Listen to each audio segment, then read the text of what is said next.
Olá, você já ouviu falar em ansiedade climática? O planeta já emite sinais de alerta: secas prolongadas, enchentes devastadoras, temperaturas recordes. Cada nova notícia sobre o clima desperta em nós uma mistura de impotência, medo e angústia. Cientistas e profissionais da saúde mental observam o surgimento de um fenômeno cada vez mais comum, especialmente entre os jovens: a ansiedade climática.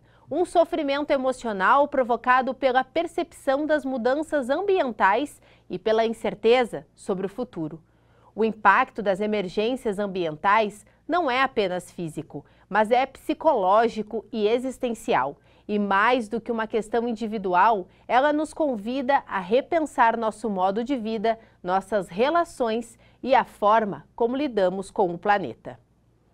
Para entender melhor esse fenômeno e discutir caminhos possíveis para o cuidado com a saúde mental diante da crise climática, o Novas Fronteiras de hoje conversa com duas pesquisadoras que estudam a nossa relação com o ambiente natural e seus efeitos na saúde mental.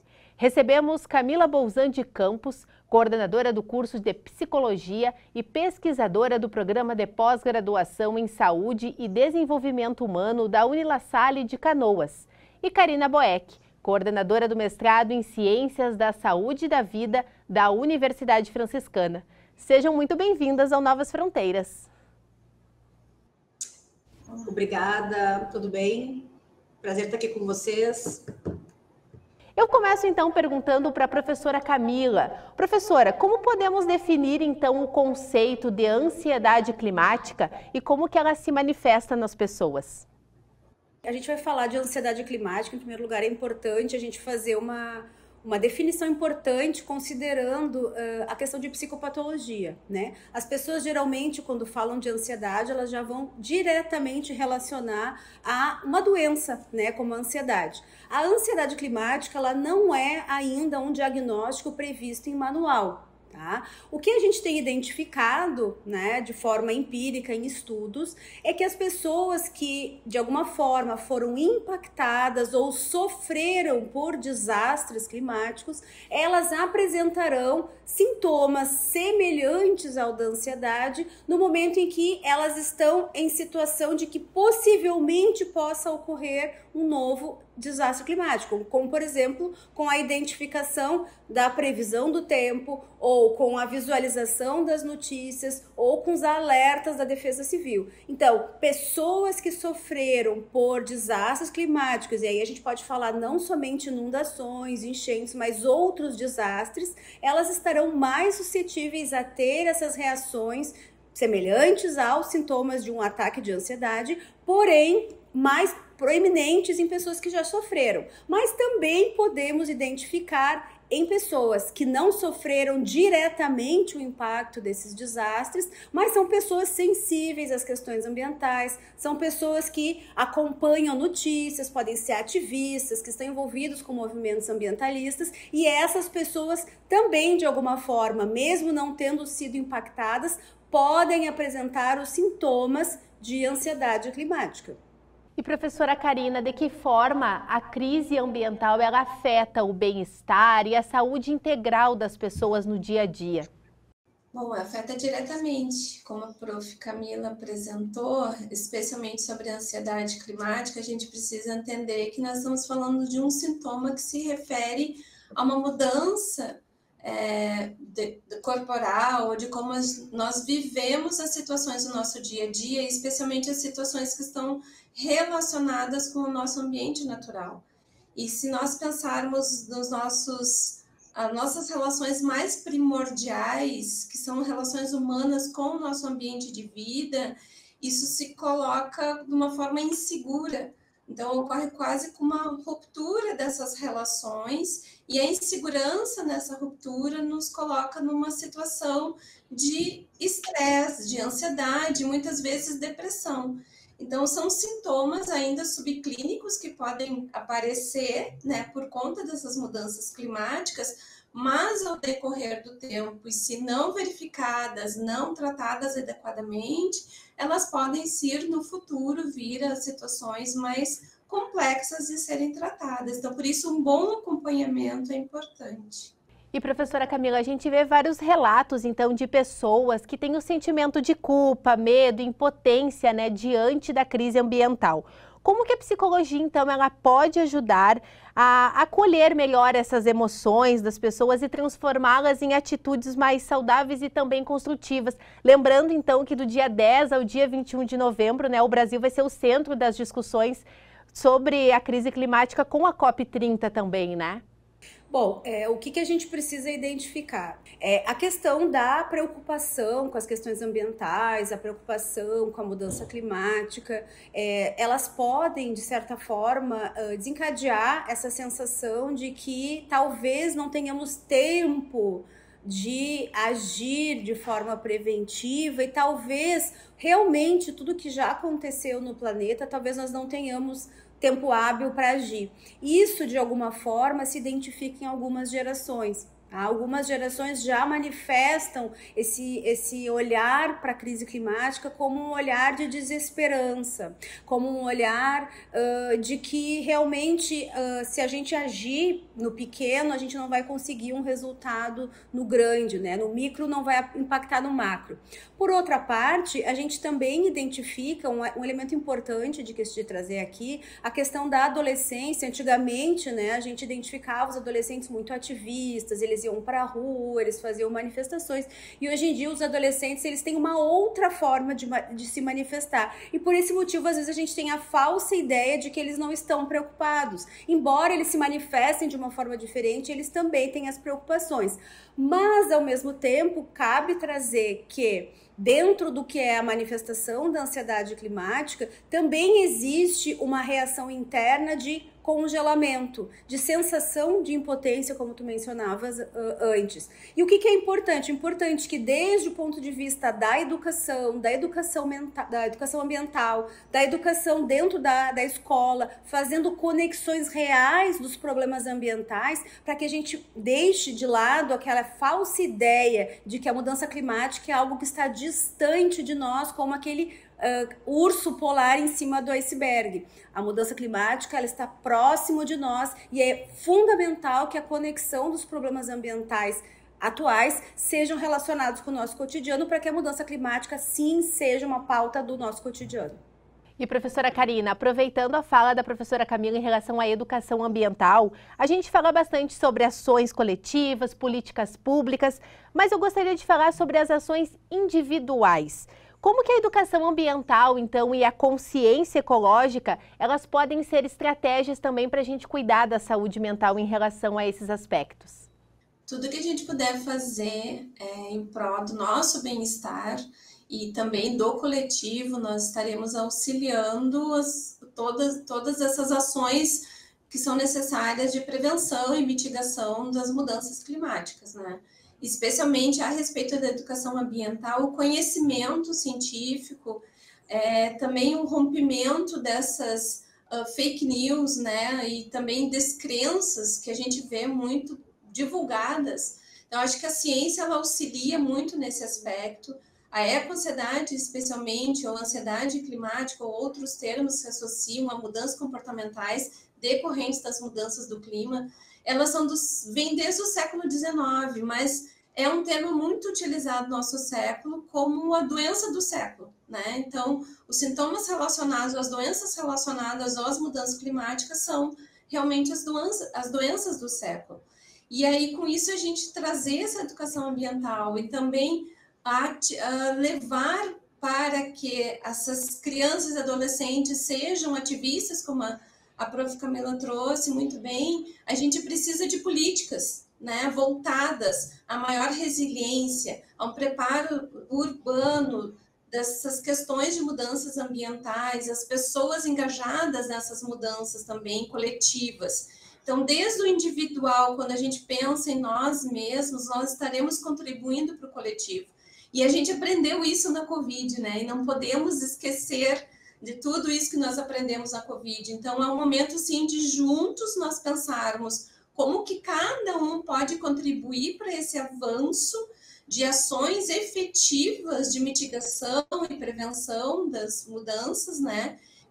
Elas acontecerão, nós precisamos estar melhor preparados, porque o bem-estar, ele não é só saúde, O bem-estar são questões de segurança, são questões individuais, aí, de identidade, de lugar, de pertencimento. Então, uma vez que a gente está atrelado ao ambiente, às conexões humanas, nós teremos um melhor bem-estar. Nós precisamos realmente se engajar de forma coletiva para essas ações.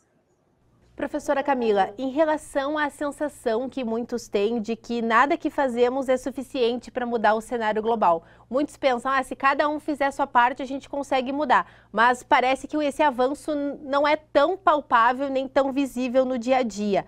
Como que a gente pode, então, por meio da psicologia, transformar essa angústia em engajamento e também em relações mais saudáveis com o futuro do planeta? E eu também queria aproveitar e lhe perguntar de que talvez qual o impacto que a COP30 aqui no Brasil esse ano pode trazer também para esse pensamento? Bem, em relação à tua primeira pergunta, tá?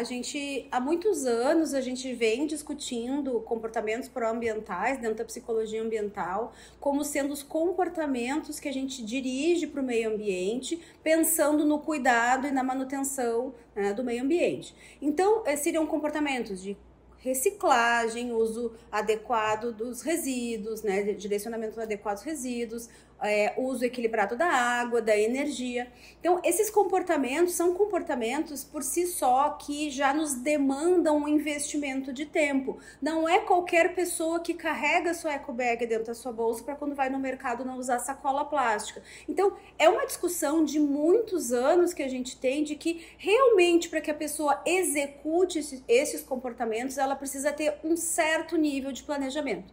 Atualmente, a gente já identifica que alguns espaços já facilitam a execução desses comportamentos, como locais onde a gente consegue encher as nossas garrafas d'água e evita com que a gente use tanto as garrafas PET. Locais onde a gente possa, talvez, utilizar caixas de papelão, ao invés de usar sacolas plásticas, na hora de levar as nossas compras. Mas o que acontece? Isso sim são comportamentos vamos dizer, de ordem individual e de ordem do planejamento do sujeito. Então, é evidente que aquela pessoa, isso é um tema muito interessante, porque aquela pessoa que a gente enxerga no supermercado carregando um monte de sacolas plásticas, não necessariamente ela está executando aquele comportamento de uma forma irresponsável. Talvez naquele momento ela não conseguiu pegar a sua ecobag, talvez ela não se deu conta de usar a caixa de papelão como uma estratégia para diminuir o uso de plástico. Então, muitas vezes a gente precisa, aí pensando grande, enquanto instituições de ensino, enquanto empresas, a gente precisa pensar em ampliar a sensibilização para essas práticas. Porque antigamente a gente falava que aquele que carregava a ecobag era o ecochato. E hoje em dia, quem carrega já é a pessoa mais cool, mais moderna, que já está pensando. Então, a gente está num movimento de mudança comportamental, porém ele precisa ser um movimento que tem que partir do indivíduo, mas também tem que ser um movimento que se amplie, aí pensando em universidades, em instituições, escolas, que tudo isso seja alinhado. O comportamento proambiental, ele não pode ser separado, ele não pode ser distante, ele tem que ser cotidiano e transversalizado. E sim, eu entendo a COP30 acontecendo no Brasil como sendo um grande marco, assim como foi a Rio 92, né, para a questão da discussão da questão ambiental, do desmatamento, das discussões de uma forma ampla do ponto de vista do meio ambiente. Mas a gente precisa também considerar que não somente as discussões são importantes, nós precisamos promover a mudança. Essa discussão, ela vem desde a década de 70, com a Conferência de Estocolmo, com a Rio 92, então a gente já precisa avançar, né? E a gente precisa do comprometimento dos países industrializados, que são os grandes responsáveis, né, pelo impacto das questões da emissão dos gases de efeito invernadeiro. E professora Karina, como que então as universidades, os centros de pesquisa, eles podem contribuir então para promover o diálogo entre a ciência, a saúde mental e também a sustentabilidade? Essa pergunta eu faço agora para a professora Karina, mas eu também gostaria que após a professora Camila respondesse para nós. Acho que o momento como o que nós estamos fazendo agora já é um passo importante. A gente precisa conversar sobre isso, né? Desmistificar, trazer conhecimento. Ao trazer conhecimento e informação baseada em ciência, nós estamos realmente engajando as pessoas nessas atitudes, né, que nós precisamos. Então, a gente precisa eliminar, sim, essas notícias erradas e trazer o conhecimento de uma forma clara. A prof. Camila lembrou muito bem, antigamente, né, os ecochatos eram aqueles que demandavam um conhecimento que estava restrito a um grupo de pessoas. Mas desde que nós aprendemos no ensino fundamental, a gente falava sobre ecologia, sobre prevenção do planeta, das águas, de tudo isso que nós estamos vivendo agora, e ainda com ações muito lentas, né, para realmente serem efetivadas. Então, a gente precisa acelerar esse processo. Isso que nós estamos fazendo é uma forma. Então, dentro das universidades, conversar nas disciplinas de todos os cursos, curso de Direito, curso da área da saúde, precisamos falar sobre isso, porque quando os eventos acontecem, no Brasil, recentemente, a gente teve, nos últimos anos, 92% dos municípios brasileiros foram impactados de alguma forma por um evento do clima, seja seca, fogo, inundações. Quem vai atender essa população?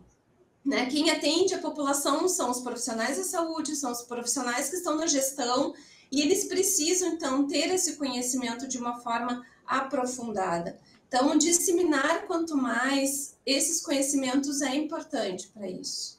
Mencionei anteriormente, eu entendo a preocupação ambiental e a ação comportamental para impactar de forma positiva no meio ambiente, promover mudanças. Eu entendo que essas ações elas têm que ser transversalizadas, como a professora Karina trazia, né? A gente precisa, desde a educação infantil, no momento em que as crianças vêm para a escola ela tem que agir como sendo um motor que multiplique as boas práticas.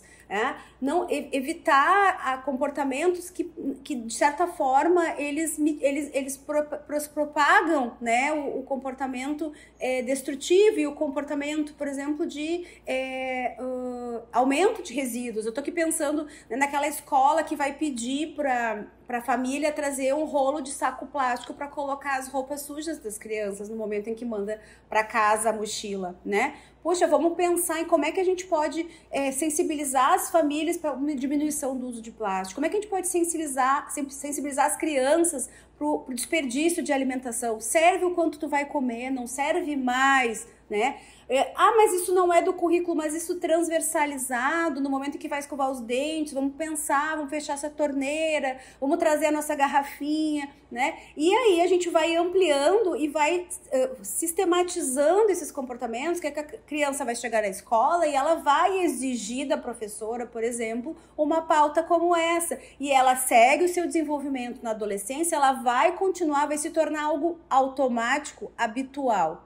Como antigamente era o uso do cinto de segurança. Quando a gente começou a usar o cinto de segurança, a gente tinha muita resistência em ter que colocar o cinto, depois veio a multa. Mas depois a gente naturalizou. Por quê? Porque era obrigatório usar. Então, a tendência é que aos poucos esses comportamentos se tornem, mas eles precisam ser contínuos, desde a mais tenra infância e seguir dentro da universidade.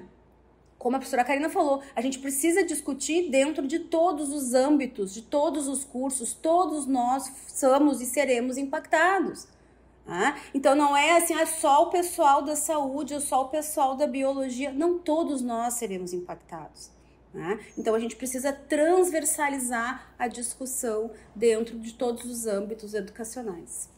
E eu acho que é importante também a gente perceber que a gente está numa época em que a gente vê 4 gerações convivendo juntas, né? Talvez as gerações mais novas consigam ensinar isso também, levando esse aprendizado, né, da escola, esse aprendizado da universidade para dentro de casa, e esse movimento também comece a crescer, né, professora?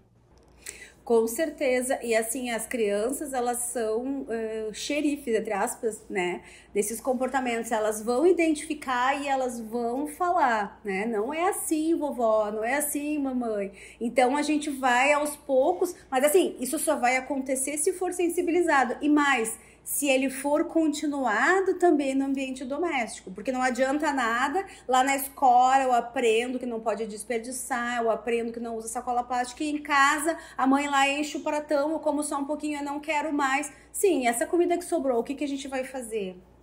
Não é só uma questão econômica, também é uma questão de sensibilização social, né? Então, assim, eu servi tudo isso, não vou comer, e aí, como é que é aquele lá que não tem comida, como é que a gente faz? Então, a família também, ela tem que discutir, mas isso, ele é um exercício que não pode parar, ele é contínuo, e ele tem que se tornar natural dentro do âmbito familiar e nas escolas, obviamente. Com certeza. O nosso programa ele já está chegando ao fim. O Novas Fronteiras hoje trouxe então como temática a ansiedade climática e nos mostrou que além de para cuidar do planeta, a gente também está cuidando da nossa saúde integral, da saúde das próximas gerações. Eu quero agradecer à professora Camila por essas reflexões, por compartilhar o seu conhecimento aqui conosco no Novas Fronteiras. Obrigada pelo convite, fico sempre à disposição para quando a gente tiver grandes demandas ou nem tão grandes demandas, mas que a gente possa seguir discutindo a psicologia ambiental e a saúde. Professora Karina, muito obrigada também pela sua contribuição, pelas suas reflexões aqui no Novas Fronteiras conosco. Eu que agradeço, Thaís, a iniciativa dessa pauta é extremamente importante. Muito obrigada.